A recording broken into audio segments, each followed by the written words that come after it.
In the world of football, there are giants, and then there is Flamengo, but the throne they sit on today was forged in darkness. Before the glory, there was an abyss. Before the billions, there was a debt so suffocating it almost erased the sun from Rio de Janeiro. How did a club with 40 million followers, the biggest fan base on the entire planet, go from the absolute brink of extinction to the undisputed crown of South America? This isn't just a story about trophies and victories. This is a story of a cold, calculated resurrection. It's the tale of how a club traded its soul to conquer the world. Our story begins in the water, not on the grass. Born as a humble rowing club at the end of the 19th century, Flamengo was meant for the elites of Rio. But the club was quickly hijacked by the streets. While the wealthy had their private circles, their exclusive clubs, Flamengo became the sanctuary for the masseuse, the voice of the people. They called it o mais querido, the most beloved. This mystical connection with its supporters is the club's darkest secret. It's a force that cannot be explained, a bond that can't be broken. It can only be felt when 40 million hearts beat as one inside the legendary Maracana Stadium. The world truly met Flamengo in 1981. Led by the legendary Zico, a footballing god, Flamengo's golden generation didn't just win. They danced. They mesmerized everyone with their beautiful game. In the Intercontinental Cup final, they faced the European champions, Liverpool, a team considered almost invincible. Flamengo dismantled them, winning 3-0 in a display of breathtaking football. They had conquered the planet. It seemed like the dawn of an eternal empire, a Brazilian dynasty that would rule for decades. But that empire was built on shifting sands. What followed that glorious victory was a long, slow, and painful decline. For decades, the club became a playground for mismanagement, deep-rooted corruption, and massive egos. Presidents came and went, each one leaving the club in a worse state than they found it. Money was squandered, debts piled up, and the club's infrastructure crumbled. The passion of the fans was exploited, their loyalty taken for granted. The giant was rotting from the inside. By 2013, the situation had become catastrophic. The giant wasn't just stumbling, it was on its knees, gasping for air. Flamengo owed more than 1 billion Brazilian reais. It was a debt so colossal, so suffocating, that it seemed impossible to ever repay. The club couldn't afford to pay its players on time, let alone sign new talent. The destiny seemed certain.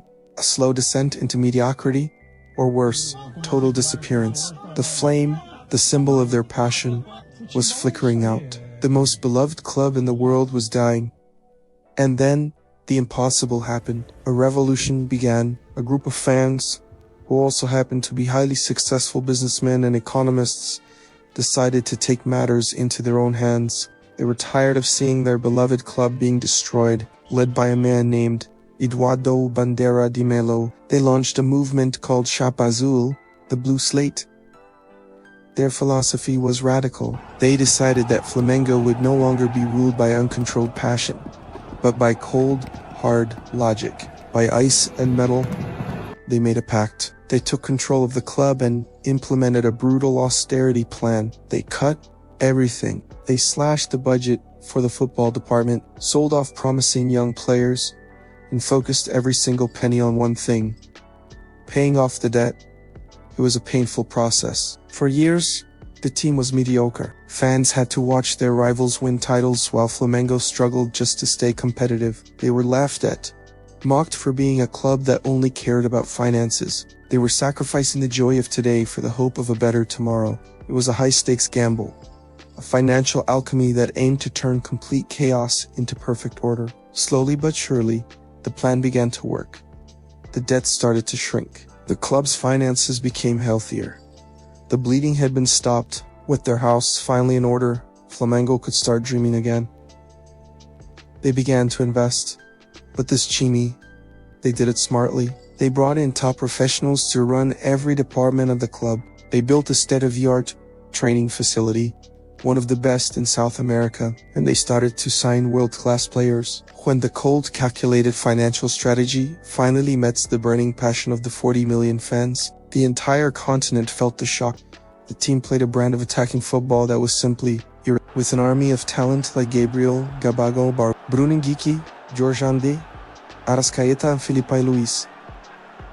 They became untouchable. They won the Brazilian League with games to spare, breaking numerous records along the way. And in the Copa Libertadores final, the biggest prize in South American club football, they produced one of the most dramatic comebacks in history, scoring 2 goals in the final minutes to snatch victory from the jaws of defeat. The Maracana became their temple once again, a fortress where opponents feared to tread. The scenes of celebration in Rio de Janeiro were biblical. Millions of fans poured onto the streets, a sea of red and black, to celebrate the return of their king. The giant was not only awake, it was more powerful than ever. The long years of suffering had been worth it.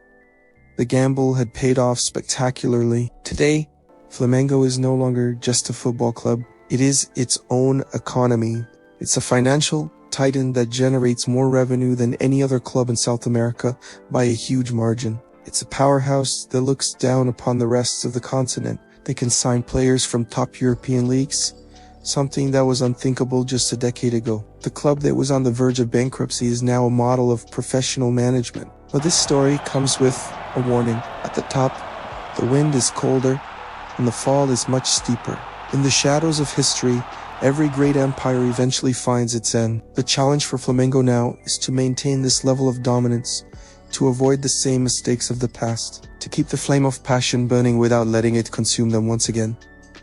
For now, the fire burns brighter than ever. So, what is the truth behind Flamengo's resurrection? Is it a story of financial genius, or a testament to the unwavering power of 40 million fans? Is Flamengo the greatest club in South America, or simply the richest? Tell us your truth in the comments below. If you crave the dark, epic, and untold stories of the beautiful game, make sure you subscribe to our channel.